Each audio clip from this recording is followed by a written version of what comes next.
ఈ రాత్రి కాల సమయంలో ఈ కాదనే గ్రామంలో ఉన్న బిడ్డలు ప్రభువా మీ మాటలు విని ఉంటుండగా నా తండ్రి అనేక మంది తల్లులు ఉన్నారు, తండ్రులు ఉన్నారు, కుమారులు ఉన్నారు, కుమార్తెలు ఉన్నారు, భర్తలుగా భార్యగా ఉన్నవారు అందరం ఇక్కడ ఉన్నాము ప్రభువా.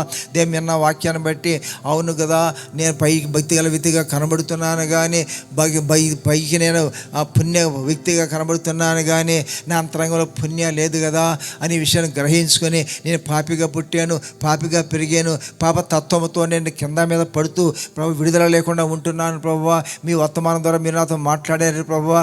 నా హృదయத்தை నాకు అర్థం చేసినావు ప్రభువా. ఈ రాత్రి నా సంధిలో నా గృహంలోకి వెళ్ళి మీ ప్రార్థన చేసి నా హృదయాన్ని మీ ముందు పెట్టుకుంటానయ్యా. నాకున్న జ్ఞాపకం నా హృదయத்தை నీ ఒప్పుకుంటాను ప్రభువా.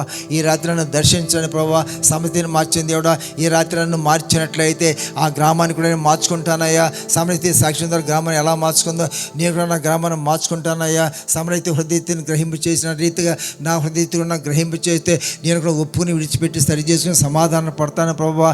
ఈ రాత్రి నాకు రక్షణ భాగ్యం కావాలి ప్రభువా అని ఆశించడం దయచేసి ఒక్కసారి నిలబడి కేక వేసి ప్రార్థన చేయండి. మీరు ప్రార్థన చేయండి, ఎవరి స్వరముతో వారే ప్రార్థన చేయండి. సమరైతను మార్చిన దేవుడా నన్ను మార్చు ప్రభువా, నా హృదయతను మార్చు ప్రభువా అని మీరు ఒక్క ప్రార్థన చేయండి. సమయం మీకు ఇవ్వబడి ఉంది. నోరు తెరవలేరా? నోరు తెరిచి ప్రార్థన చేయలేరా?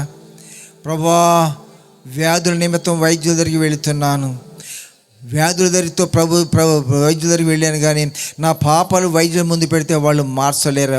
వ్యాధికి స్వస్థత ఇస్తారు కానీ బుద్ధికి స్వస్థత ఇవ్వలేరు కదా ప్రభువా. పరమ వైద్యుడా ఈ రాత్రి కూటమి ద్వారా మీరు మా మధ్యకు వచ్చారయ్యా, మీ వార్తను మా మధ్యకి తెచ్చారయ్యా ప్రభువా. మా హృదయతను ఈ రాత్రి ఇంటికి వెళ్ళి కూడా నా హృదయతను చెప్పుకుంటాను ప్రభువా. నా రహస్య జీవితం చెప్పుకుంటాను ప్రభువా. నీ రహస్యమైన